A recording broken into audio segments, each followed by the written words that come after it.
तो हेलो छात्रों, आज आप लोगों को जो एग्जाम आपका होने जा रहा है इसमें शॉर्ट आंसर टाइप क्वेश्चन जो हम आपको बोले भी थे कि कई एक जो है ना हम आपको डालेंगे जो बेहद इंपॉर्टेंट होगा। ठीक है, इसमें मोलिक्युलरिटी वगैरह बताया गया, चाहे उसके पहले भी जो ना सब्जेक्टिव आंसर टाइप क्वेश्चन है, बहुत सारा क्वेश्चन आप लोगों को बताया गया था। ठीक है ना, अभी आपके सामने है एक्टिवेशन एनर्जी। ये परिभाषा में पूछ देता है, शॉर्ट आंसर टाइप क्वेश्चन में कहता है कि व्हाट इज एक्टिवेशन एनर्जी, सक्रिय ऊर्जा क्या है, या पूछ देता है निम्नलिखित को परिभाषित करें और नीचे ए बी सी डी में 2-3 को पॉइंट दे देगा आपको और कहेगा उसको परिभाषित करने के लिए। ठीक है ना, तो सक्रिय ऊर्जा कहते किसे हैं, तो लिखेंगे हम लोग द मिनिमम, क्या लिखेंगे, the minimum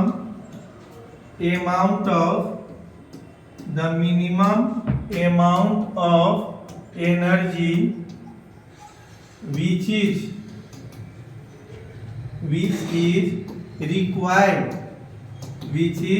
required to transfer the reactant कहिए या reacting substance कहिए, reactant into activated complex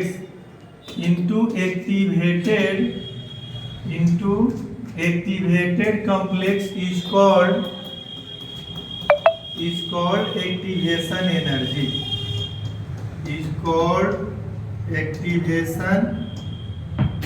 energy, ठीक है। generally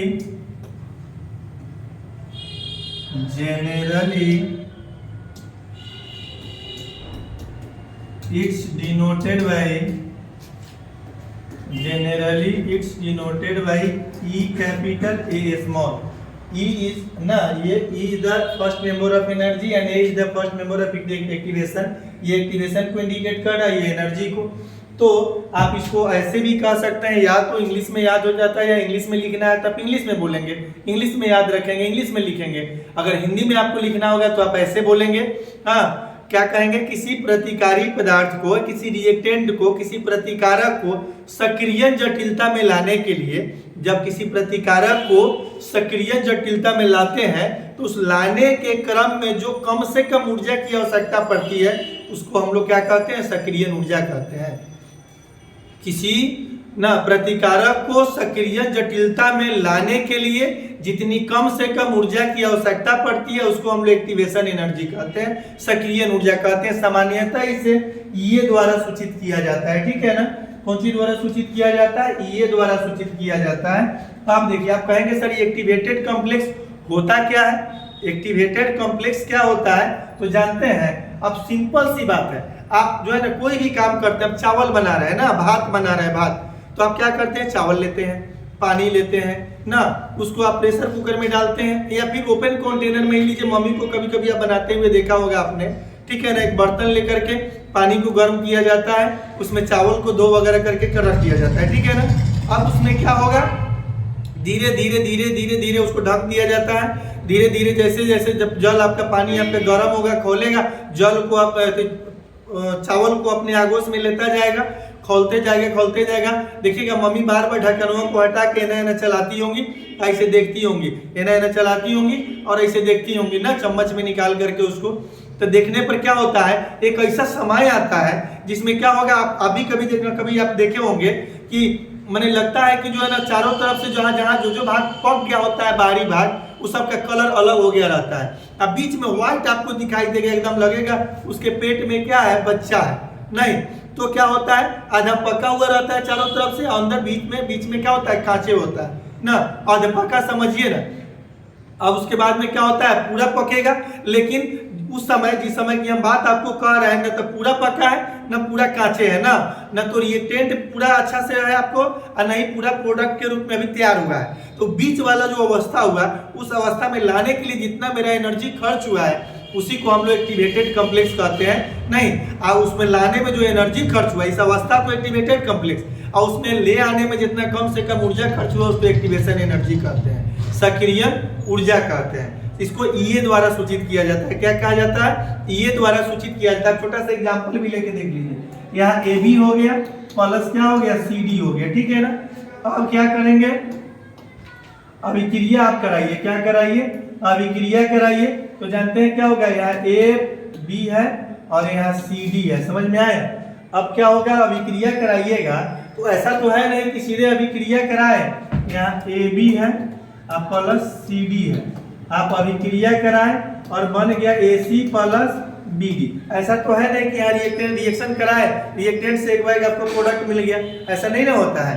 एक्चुअली होता क्या है, पहले ये दोनों आपस में क्या होगा, टूटेगा। अभिक्रिया के दौरान इसका कनेक्शन टूटेगा, 2 अनपेयर्ड इलेक्ट्रॉन कभी ना कभी रहा होगा ना, जिसके मिलने से कोवैलेंट बॉन्ड बना था। अब इसके पास अपना इलेक्ट्रॉन आ जाएगा टूट करके, इसके पास अपना इलेक्ट्रॉन आ जाएगा, ये भी क्या हो जाएगा, टूटेगा ना। तो ये भी कभी ना कभी 2 अनपेयर्ड इलेक्ट्रॉन के साझेदारी से ही बना रहा होगा, फिर नहीं टूटेगा तो दोनों इलेक्ट्रॉन अपना अपना अलग अलग हो जाएगा। तो क्या होगा, एक इसके पास अपना इलेक्ट्रॉन चला जाएगा, एक इसके पास चला जाएगा ना। अब क्या होगा, अब ये दोनों आपस में क्या करेगा, साझेदारी करेगा। ये दोनों आपस में साझेदारी करेगा, इधर से टूटा और इधर आके जुटा, ठीक है ना। तो क्या प्राप्त हो जाएगा, इधर आपको A और C ना, AC बन गया प्लस क्या हो गया, B और D आपस में जुड़ गया, BD बन गया। तो इधर वाले को हम लोग क्या कहते हैं, रिएक्टेंट कहेंगे, और इधर वाले को क्या कहेंगे, प्रोडक्ट कहेंगे। क्या कहेंगे, प्रोडक्ट कहेंगे, यानी प्रतिकारक हो गया। और इधर क्या हो गया, आपका प्रतिफल हो गया। ये हो गया प्रतिकारक, ये हो गया प्रतिफल। रिएक्टेंट कहिए चाहे रिएक्टिंग सब्सटेंस कहिए, क्या कहिए, रिएक्टेंट कहिए या रिएक्टिंग सब्सटेंस कहिए ना। तो प्रतिकारक या अभिकारक कह सकते हैं, प्रतिकारी पदार्थ कह सकते हैं, जो शुरुआत में हम लेते हैं। अब इस अवस्था को हम लोग क्या कहेंगे, इस अवस्था को ही तो पूर्णतः न तो रिएक्टेंट है और न ही प्रोडक्ट ही है। तो इस अवस्था को हम लोग पता है क्या कहते हैं, एक्टिवेटेड कॉम्प्लेक्स कहते हैं। क्या कहते हैं, एक्टिवेटेड कॉम्प्लेक्स कहते हैं, सक्रियण जटिलता कहते हैं। और इस अवस्था में रिएक्टेंट को इस अवस्था में लाने के लिए जितनी कम से कम ऊर्जा की आवश्यकता पड़ती है, उसी को हम लोग एक्टिवेशन एनर्जी कहते हैं, सक्रियण जटिलता कहते हैं। तो बहुत बहुत धन्यवाद, आशा करते हैं कि आपको समझ में आया होगा। और भी देखते चलिए, शॉर्ट आंसर टाइप क्वेश्चन का हम जारी लगा दे रहे हैं, और इससे बाहर से एग्जाम में नहीं पूछा जाना चाहिए।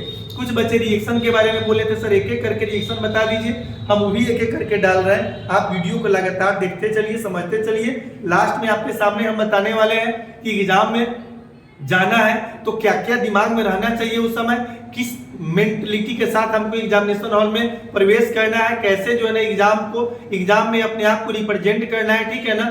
क्या क्या लेकर के जाना चाहिए, क्या क्या सावधानियां बरतनी चाहिए, ये सारा का सारा टिप्स हम आपको 1 से 2 दिन में बताने वाले हैं। आप वीडियो को लगातार देखते रहिए। अभी तक सब्सक्राइब नहीं किए इस चैनल को तो प्लीज सब्सक्राइब कर दीजिए, शेयर जरूर कीजिए। कर भला तो हो भला, आप दूसरे को मदद करेंगे, आपका भी मदद होगा। धन्यवाद।